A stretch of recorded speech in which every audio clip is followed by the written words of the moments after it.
Hello everyone, and welcome to session 5 of the NCC conference, our virtual conference.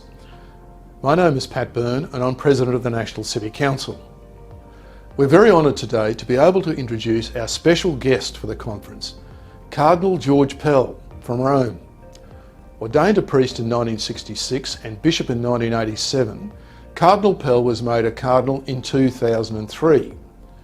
He served as the 8th Archbishop of Sydney from 2001 to 14, the 7th Archbishop of Melbourne 1996 to 2001, and an auxiliary bishop of Melbourne in 1987 to 1996. Cardinal Pell established the first scheme to generously help victims of abuse, called the Melbourne Response. He's also been an author, columnist and public speaker. Since 1996, he has maintained a high public profile on a wide range of issues while retaining an adherence to the Catholic orthodoxy.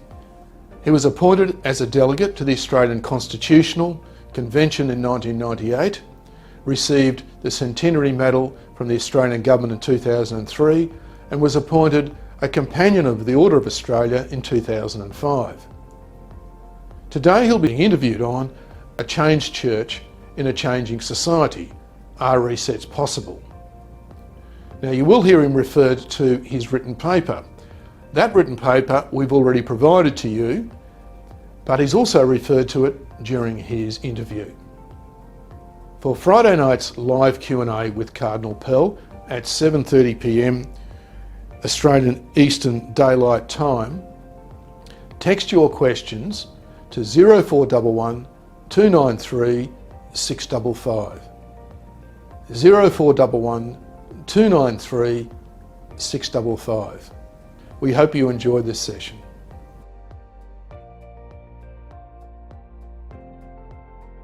Greetings, this is Patrick Byrne, President of the NCC, and I welcome you again to the virtual 2021 NCC National Conference.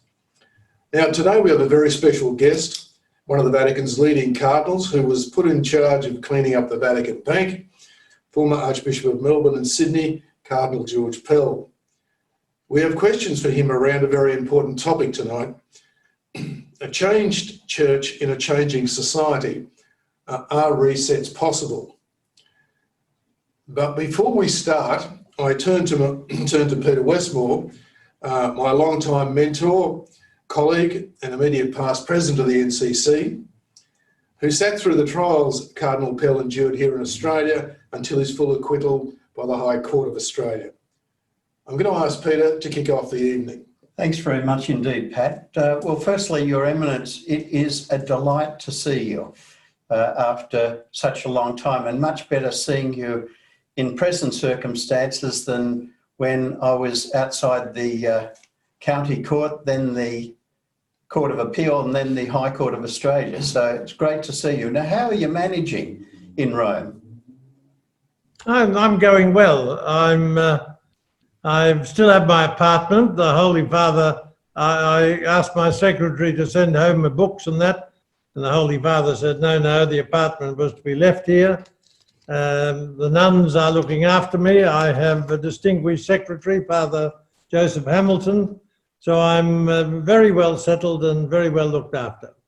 You've been, for many of us, a person who's been a source of inspiration, and I hope just the matters that we raise tonight will help people in Australia to have a better appreciation of where we are as Christians in an overwhelmingly secular society. So I might hand over to Pat Byrne and he could get to the serious part of the evening. Thanks very much, Peter. Cardinal Pell, you're appointed by Pope Francis to clean up the Vatican's finances. We want to ask, is the Pope's December 28 apostolic letter reorganising the Vatican's finances in accord with what needs to be done to remove financial controls from the Secretariat of State and to restore accountability, transparency and trust to Catholics who donate to the Church? Yes, certainly. It's certainly a step in the right direction. I think the institutions are in place, the procedures have been set out, and they just now have to be followed. So it'll come down to basically who's running the show at that high level. I think we have reason for a qualified optimism. Good. That's very good. We're pleased to hear, very pleased to hear after what you've been through. Thank you. Thank you. There are still some unanswered questions concerning allegations of funds coming to Australia or via the Vatican to influence possibly the prosecution in Victoria. What do you think Australians should be doing about it, particularly lay people, about these allegations? Well, I think Senator Fierravanti-Wells has been asking questions. The Australian authorities have been looking into it. I believe that is ongoing. I hope they'll discover, in fact, that the Vatican, nobody in the Vatican sent money to bring me down, but nonetheless, money did go from the Vatican to Australia, and the point is to try to identify why it came. Getting back to the topic that we're on tonight, which is a very big and broad topic, and I'm sure it's the sort of thing you could write a book on. We're all aware of the persecution of Christians in China, North Korea, parts of the Middle East. Are Christians, in your view, also being persecuted in the West? And is this similar to or different in kind from what is happening in those other countries? I don't think the word is persecution. We're under pressure. There is, I think, an increasing hostility, but it is different from the situation in China, for example, and certainly different from the violence Christians have suffered in the Middle East. But we've also got plenty of opportunities in our Western world and in Australia. There's still plenty of life in us and in groups like yourself. So, and I'll have one or two things to say in my talk on that topic. In what ways, just teasing that out a bit further, in what ways do you see the pressure coming on us? I think the abuse when we speak up in favour of what is often described as socially conservative positions, the mob on the internet and the web, the hostility of some governments, all these things constitute a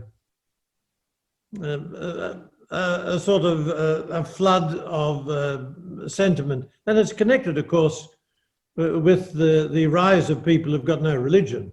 They're now 30% in Australia, the biggest religious and inverted commas group. Australian and Catholics are the second group at 22.6%. So the decline of religion, the decline of the exodus of some Catholics, the decline in practice, of course, means big changes for the church, but it also signifies when it changes for society.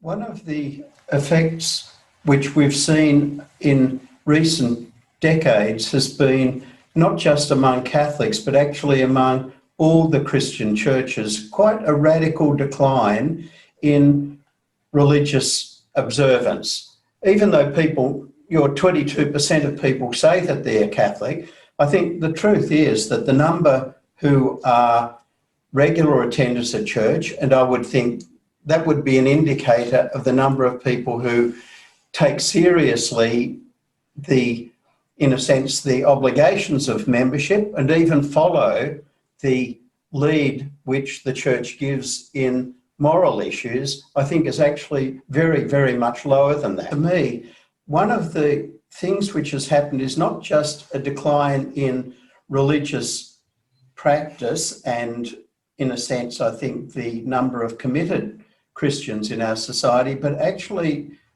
the rise in aggressive secularism, which I myself think, and having been present at your trials, I would say I saw scenes outside the courts there which I did not believe I would see in my lifetime in Australia. of sort of hatred of religion. Now, in a sense, it was personified around you, but it was hatred of religion. And I spoke to some of the protesters who were there, and that was the very strong view I had of them. And that's also present in the media as well. We have a constant flow of anti-religious content, particularly coming from some of our national broadcasters, which seems to me to be of a different level from that which might have existed, say, 20 or 30 years ago. Do you see things that way, or is it different? No, I think it is different.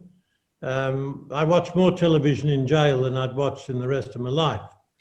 And a lot of the SBS and the ABC young reporters obviously were complete believers in their secularist worldview. I think they knew nothing else. So yes, it has changed.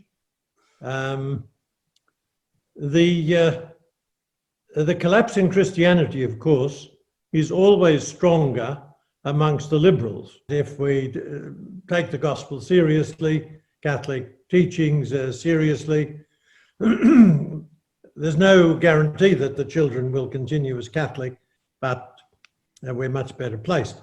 But the hostility is also a sign that we're still a force to be reckoned with. If we were completely useless, completely hopeless, with no influence whatsoever, they'd leave us alone. Yes. They dare not do that. Yes. Now, the serious Christians, the Catholics, the evangelicals, we're still the major force opposing the secular disintegration of our society. Yes. And of course, that's one reason why I very much support the work that the NCC is doing and has done for a long time. Mm-hmm.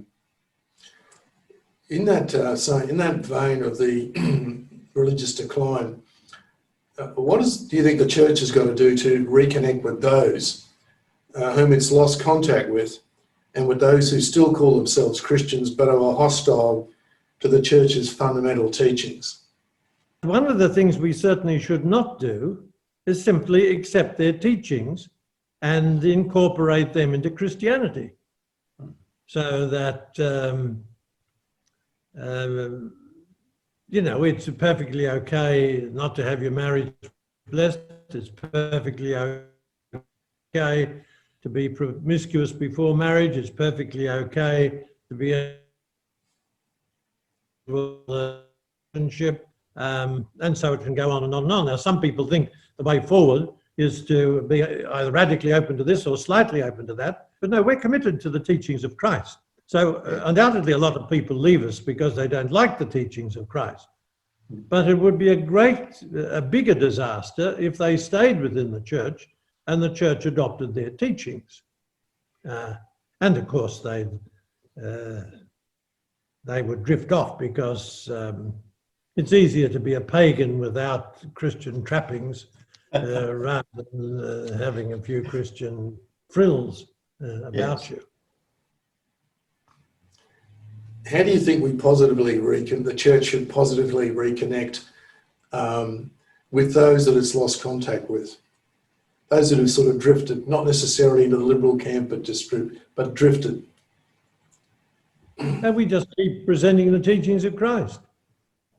We just do what Christians have always done. That's the secret of vitality, is in following Christian teachings and living it. I used to say when I was speaking to young people, think of the older people whom you admire. Nearly always you'll find that they're Christian. And Christianity spread because people saw the difference it made to them, to their family life, to their community life. And that will continue to be the same. Cardinal Pell, in many parishes we see very few young people, and I know quite a few parents who find themselves very disappointed with the Catholic education system. Would you like to make a comment as to what you think happened to the system and where we should be going with it? Well, when people complain about the clergy, I say, well, we've only got the laity to choose from. And when people complain about the Catholic schools, well, obviously parents and kids and teachers will come from the surrounding society. And so even when you have very good teachers, if you've got kids who with no religious background, you're struggling. I remember a marvellous story over 20 years ago in a seaside parish in Melbourne, and the preppies had come in for their first school mass, and one of the little preppies said to the other, "What do you think is going to happen?" And the other kid said, "I think it's got something to do with the marriage." And the wiser first speaker says, "Don't be silly, you don't go to church for marriage." The religious illiteracy is... So we don't want to knock our school there. I'm very, very well aware of the weaknesses of our schools. They reflect the society we are in. They still have enormous strength in many ways in terms of right and wrong, morality, community, service. Most of the kids in them are happy because I visited them regularly, but they haven't been able to stem the exodus of faith. That's certainly true. But we want to be aware that many of the alternatives are worse. But one particular danger is that they inoculate the kids against true faith. That the kids go to a Catholic school, find out a little bit about it, and feel that they understand Catholicism, which they don't, and so it makes them resistant to the real call of Christ. But we've got many things to worry about. Catholic schools is one of them. Another area where we can do something is with the university chaplains. Now, I believe in Melbourne, Father Nick Pearce is energetically moving in another direction, and that is to bring in part-time lay people to work in teams. This works. We've seen it in the States in the secular universities with things like the focus groups. I was talking to the 3 seminarians the Sydney Archdiocese has at the North American College here. All 3 of them came through the chaplaincies at the Sydney universities. So, I mean, this is one area where the NCC and the young people associated with it really can get and make a difference and support what the efforts to expand and improve the chaplaincy services at the secular universities in Melbourne. Cardinal Pell, we've sort of raised the question as to whether the Church needs to cut its losses on many fronts, as has been happening piecemeal in education, with some parents turning to homeschooling and a proliferation of alternative Catholic and Christian schools and colleges. Do you see this as a important step forward? I know many good people choose homeschooling. I'm a bit reluctant to be wildly enthusiastic, precisely for the effect it has on the socialising of the young people. And also, they're not going to be able to survive as adults by separating them from the world. I mean, there are many, many good parents who give marvellous homeschooling, who manage to achieve the socialising of their children in other ways. Some certainly choose other Christian schools. I'm not going to condemn that. Some people even say that you'll be less persecuted in a high school for practicing your faith than you would in some Catholic schools. But on the other hand, a little bit of persecution doesn't necessarily hurt us. And one of the characteristics of our modern world is that young people are called to commit themselves one way or the other much, much earlier than we ever were for various reasons.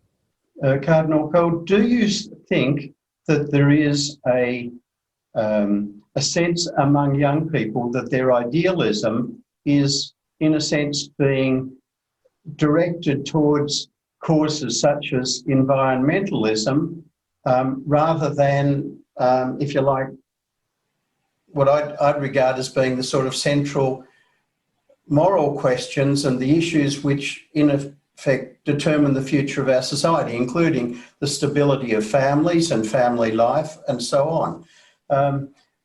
Have we to some extent lost it because we're not glamorous enough?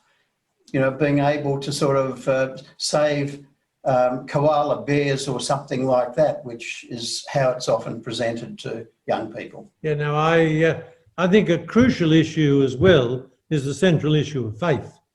And we shouldn't go silent on the faith, go silent about the importance of God and prayer and worship.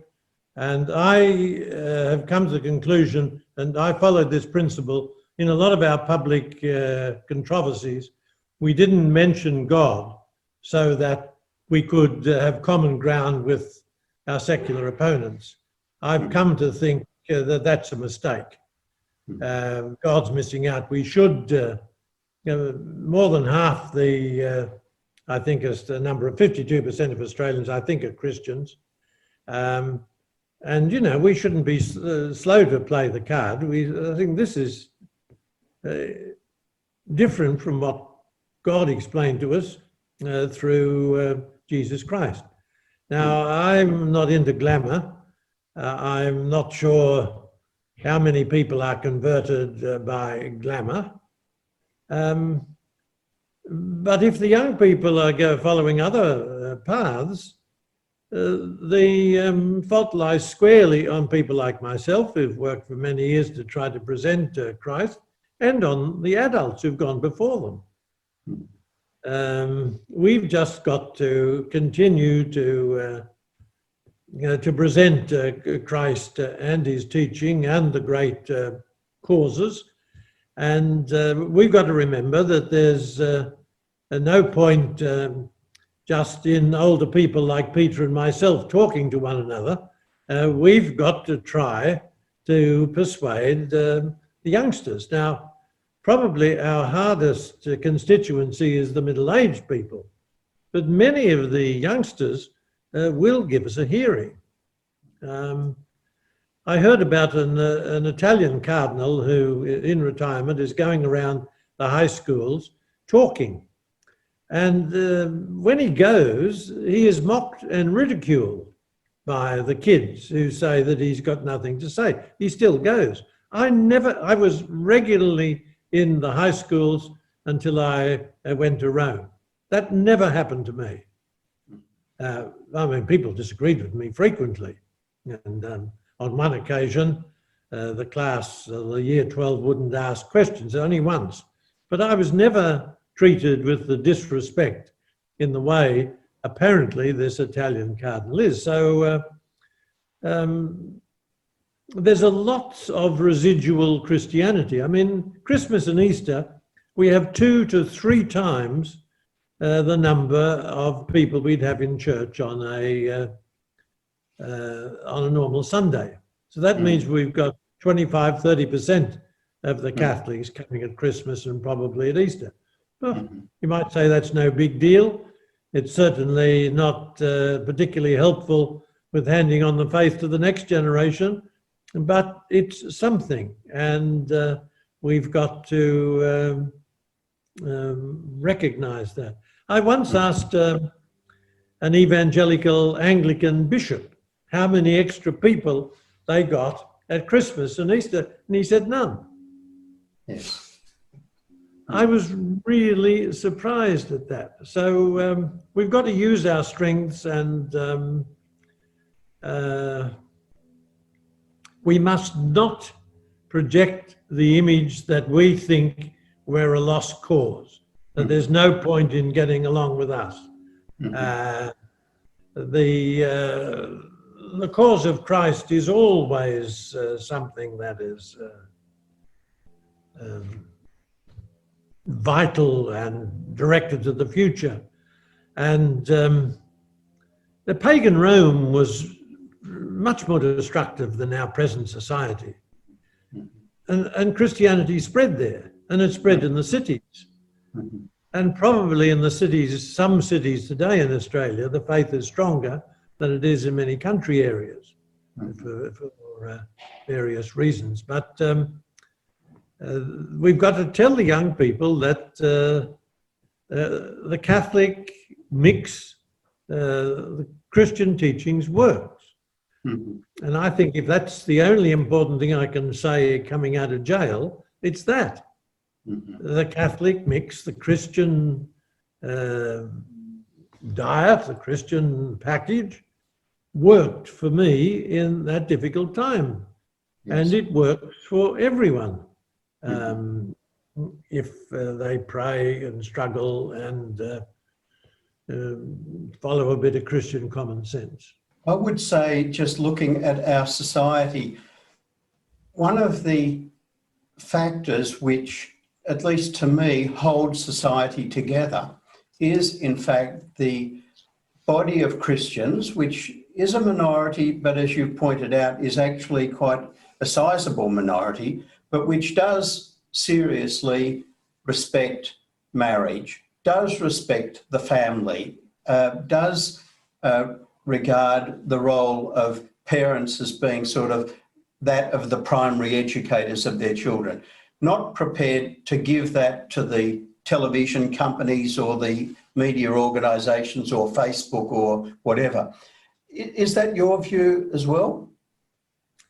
Yeah, for sure, but so many Christian teachings have been enshrined in Australian common sense. The difficulty is that that's changing. Yes. But you're absolutely right. I mean, the doctrine of a fair go for everyone Is it Christian? is essentially linked to Christian teaching. I mean, most societies had a large contingent of slaves. Most societies would not give any rights to foreigners. Yes.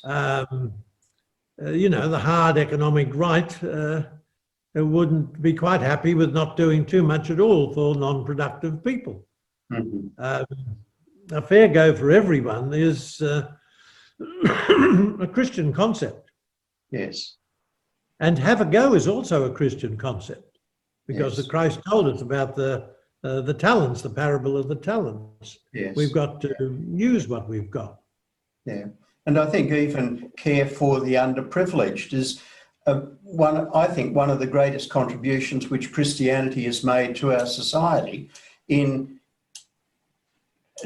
a sense, giving people that understanding that there is an obligation towards those who are on the margins, and, you know, whether it's economically or in other respects, you know, for example, children who don't have a proper home life. There is a sort of a sense that we have to do something for them. And I myself think that's profoundly a result of living in a Christian society.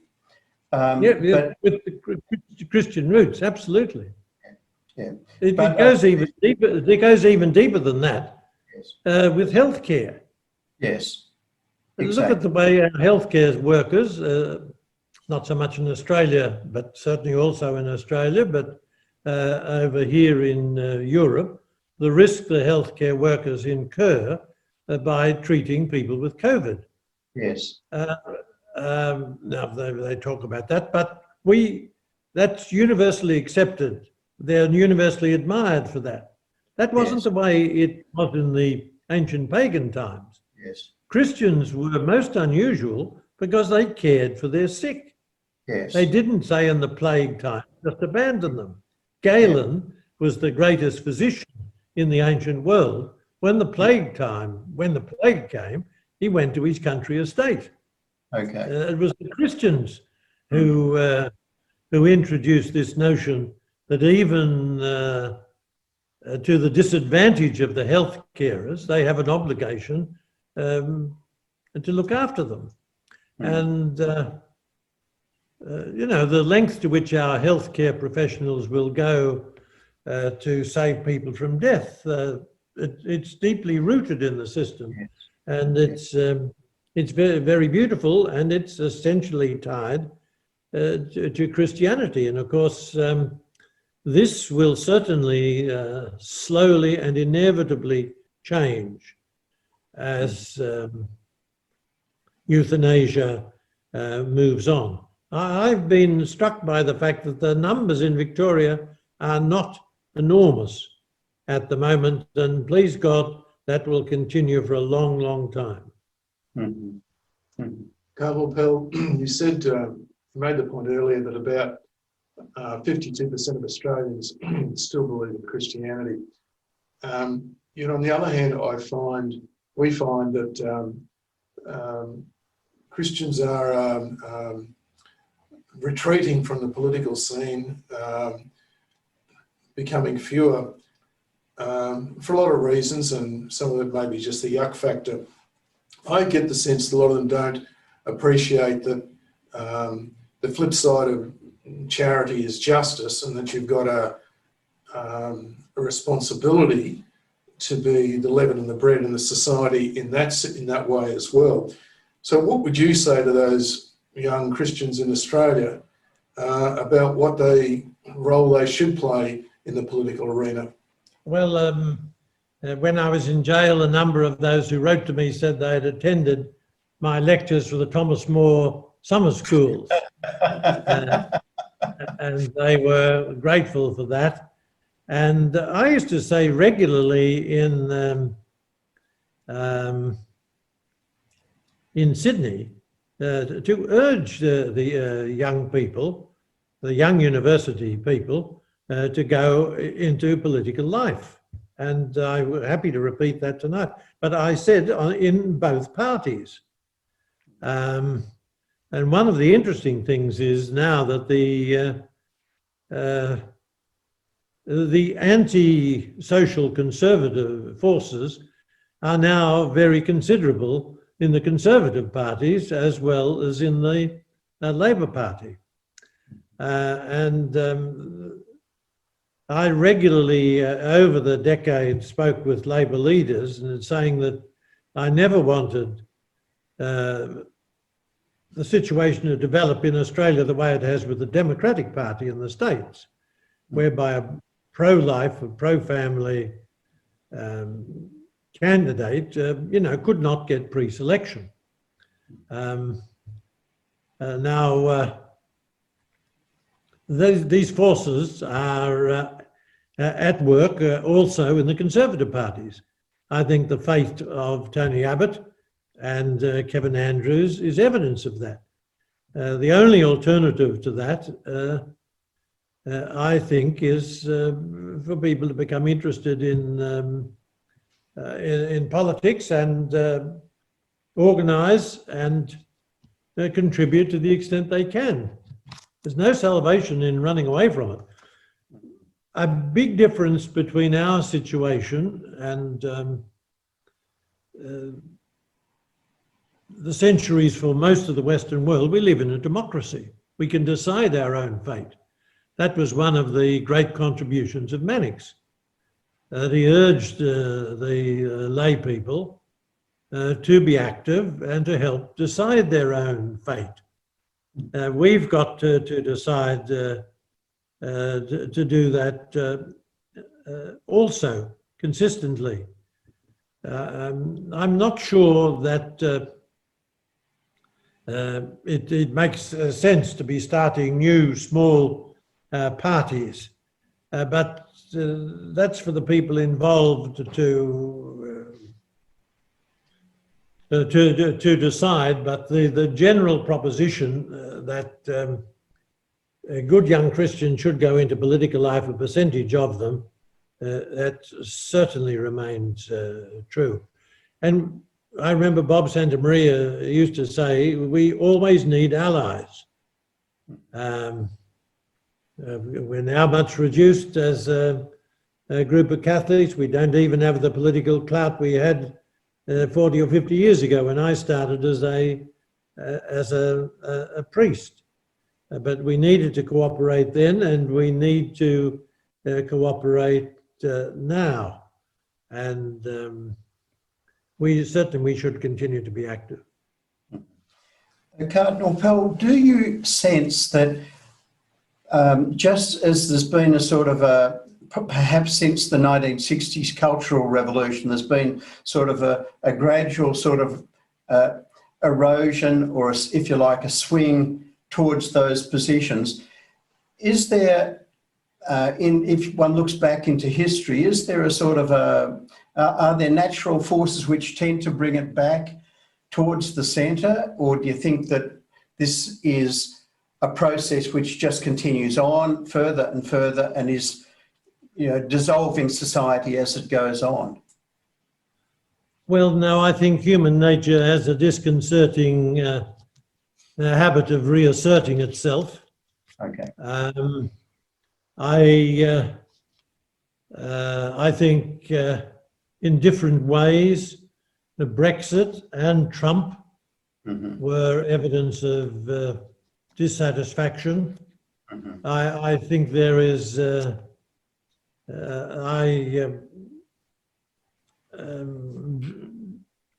draw heavily on Ross Douthat's book, The Decadent Society.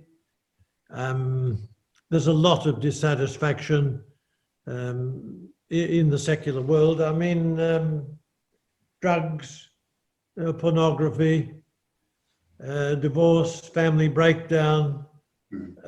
These things don't bring human flourishing. Look at the level of our youth suicides. We've got to present our case and live what we believe in our families and in our communities, and help these people who are wounded and present to them options that will work, and they do work. Yes. Cardinal Pell, we know many of our priests feel they're isolated. Most work alone or only the only priest.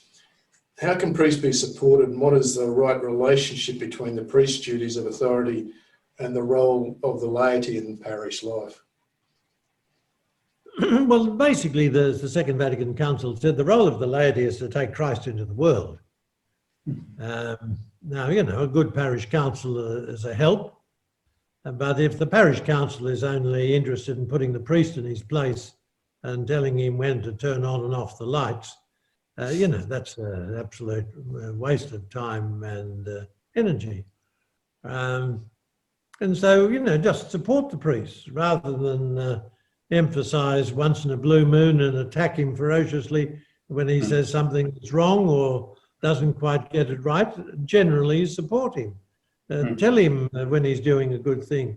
Provide a bit of community for him. Help his initiatives with the young people.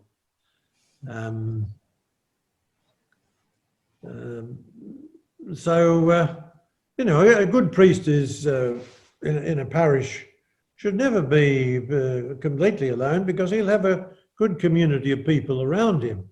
He should work explicitly for that. The overwhelming majority of priests do. Now, times are changing, and I'm It's 20 years since I was in Melbourne, so I don't know the situation firsthand at all.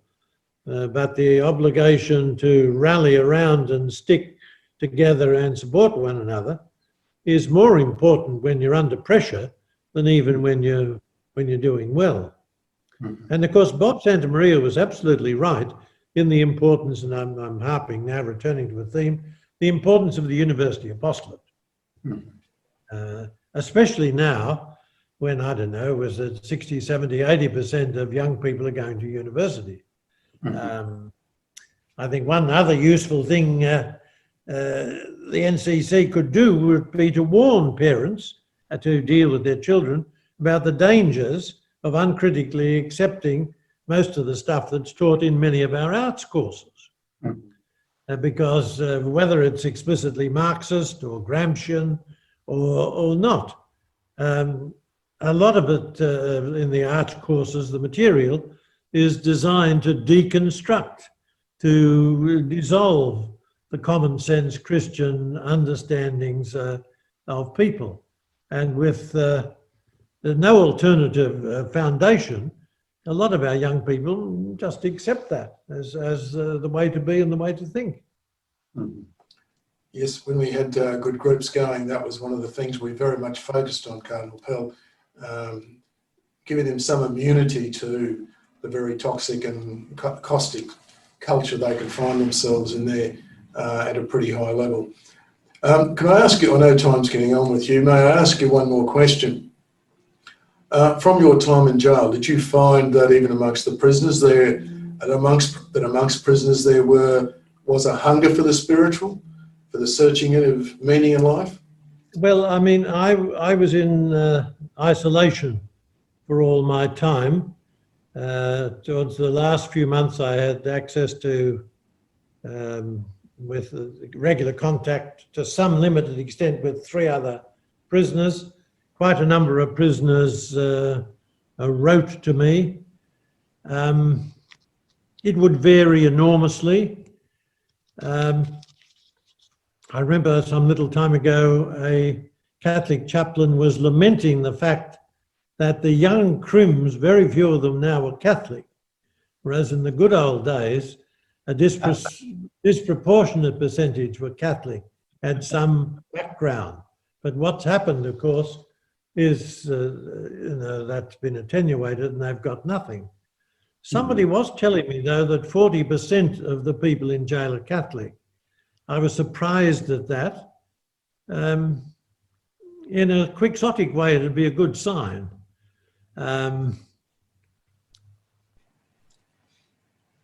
I think our prisoners represent, the society they come from.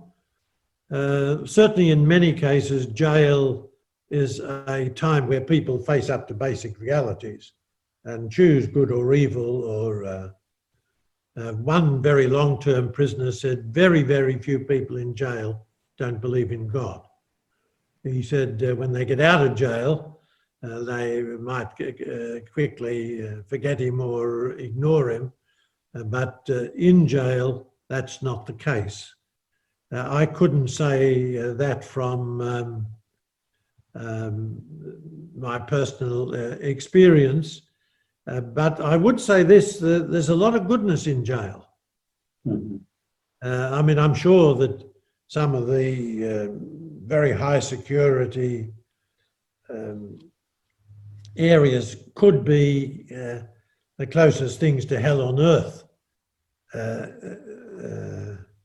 in many ways because of the threat of violence of one prisoner against the other.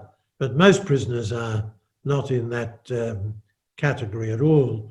And I received quite a number of very beautiful letters from prisoners in jail. Were most of the prisoners who wrote to you Catholic, or did they not identify their background? They didn't. No, they weren't all Catholics at all. No, okay. No. My most regular correspondent was an ex-Catholic. He was now a Muslim, but he was a very Christian Muslim. Okay. Yes, I understand that. Yes. Yeah. Cardinal Pell, is there any other final words you'd like to say to our people who are so very pleased to see you, and particularly see you out of prison and looking so well? Well, the thing I think I'd like to say is to thank you all for your prayers and your sacrifices and messages of support. And I'd particularly like to thank Peter, who was there day in, day out, witnessing this sorry spectacle. So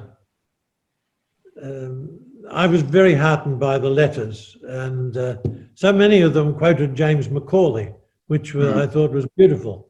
Yes. So one of the things we might continue to do is to try to get people to appreciate his poetry. Writings, yes. The other thing I'd like to do is to thank you for your work for that you've done for 70 years. In the long talk which I prepared and which I'm not going to use now, one of the things I did say as a digression, and I would urge on the people, the grouper tradition, the Irish-Australian tradition, we enjoy misfortune. We rejoice in it. We're like Ballarat people when there's bad weather. We're at our very best. I very much belong to that tradition. People we're trying to persuade don't. They need some good news. They don't want a diet of only bad news, and it's not all bad news. They need some good news, they need some encouragement, and they need a few things to do.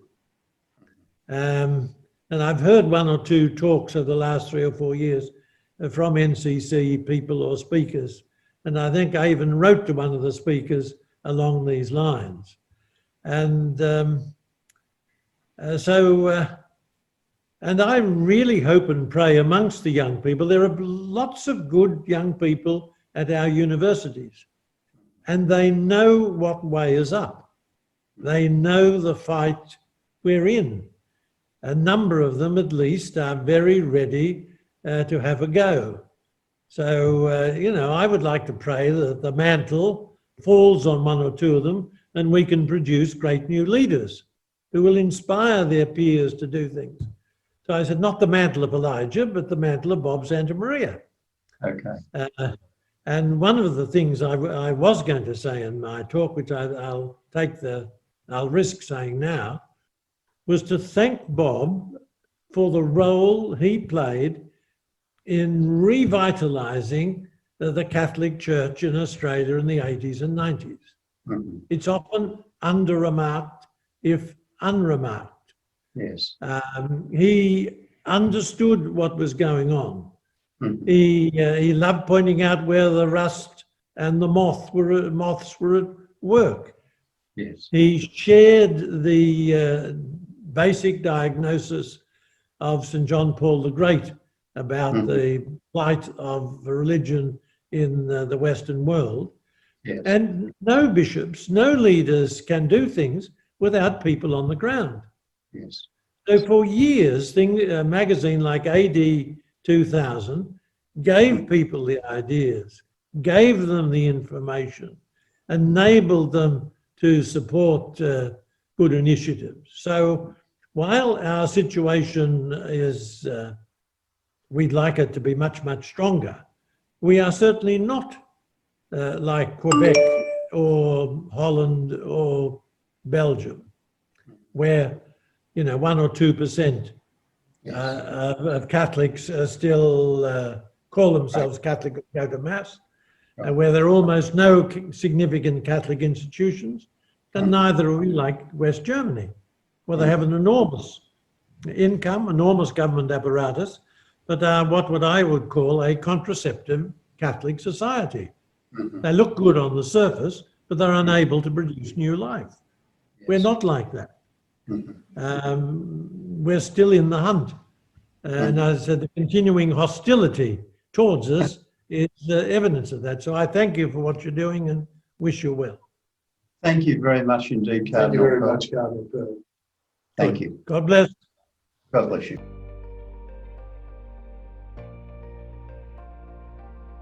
Hello everyone, my name's Patrick Byrne and I'm President of the National City Council. We were so grateful today to have Cardinal Pell as our special guest for this session. His insights and recommendations on this topic are relevant to each and every one of us.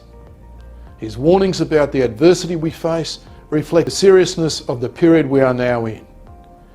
His courage in the face of adversity is an inspiration to us all. For the Q&A with Cardinal Pell, this Friday night at 7:30 p.m, Australian Eastern Daylight Time, text in your questions to 0411 293 655. 0411 293 655.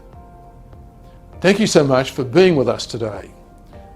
And please consider a donation towards the extensive research that we here at the NCC undertake. Just click on the donate button on the website. Thank you very much.